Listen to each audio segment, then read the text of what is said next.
guys, she is back alive, and if you can see all the oil there, she's oiling. We have oil in the crankcase. We're not chugging oil smoke everywhere, so I'm assuming my patchwork in the tank held. We don't have any air leaks, so the other crack that was in the bottom, I'm assuming it held.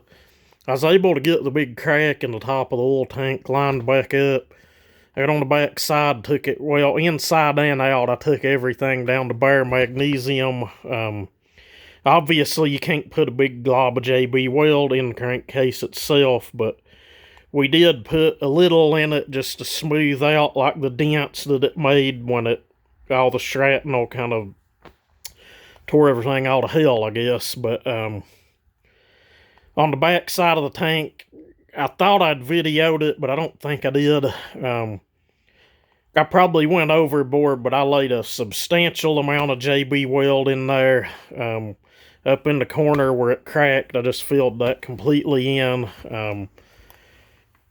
Took it in front of the wood stove to let everything set up really good. Bottom of the saw, done the same thing. Took it down to bare magnesium.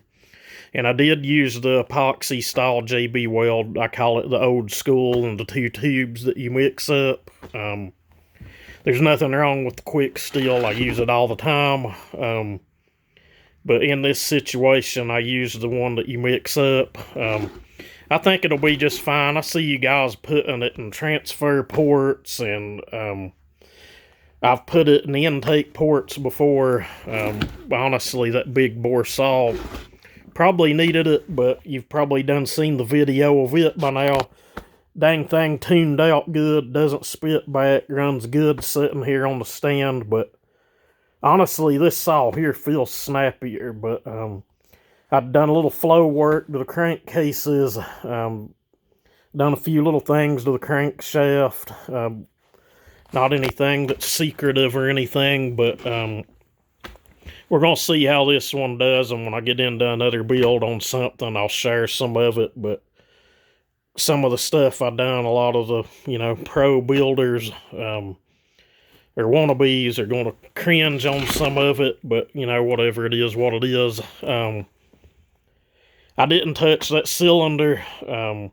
I'd mentioned the deck height was different between this saw and the other one I bought on the crankcases. One had seals drove in it, the other didn't. I'm guessing they came from 2 different facilities, I'm assuming. I don't know. But they're probably 15 thousandths difference in the deck height, if not more. I ended up just putting a base gasket on it. I didn't want to sand any more out of the squish band, where I took up so much off of the base, so much out of the band, I just threw a gasket in it.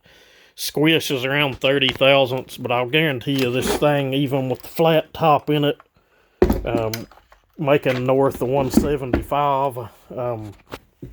I think a lot of that has to do with, moving the exhaust roof and the better to lowering it a little, by cutting the band and base. But if it kicks back, it's going to hurt your hand. I've had it kick back a couple times already. It's kind of why I put one of the big D handles on my other big bore 066.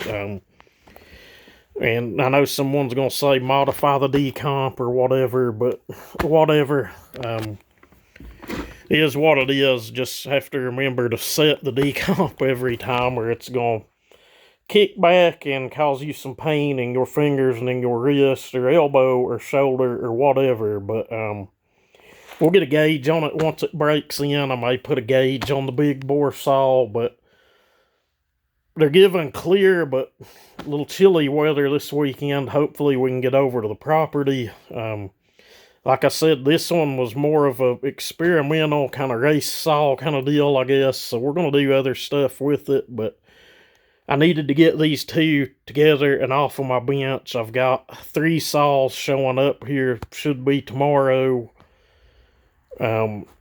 We kind of need to get on those, or, for tree service, need to get them back to Calvin.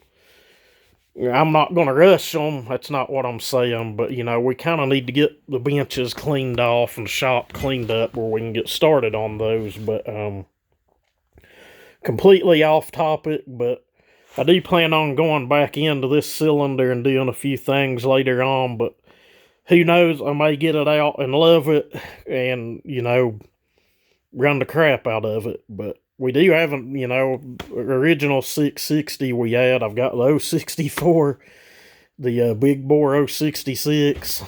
Someone asked me today how many saws I had, and I just had to laugh and say, I don't know, probably upwards of 60. And most of them do run and are work saws. So, you know, I don't know, they're my collection. Some people, you know, collect guns and knives, and I've gotten into saws. I just like them, you know, like money sitting on the shelf, I guess. But thought you guys needed a little update on that. I will get a bar on it tomorrow, and maybe tomorrow evening we can get it back here in one of our test logs and, you know, see how it runs. But I'm not going to crank it and turn it way up till we get a little time on it, I guess. But anyway, with that said, probably longer than it needs to be. It's freezing cold out here. I'm ready to go in.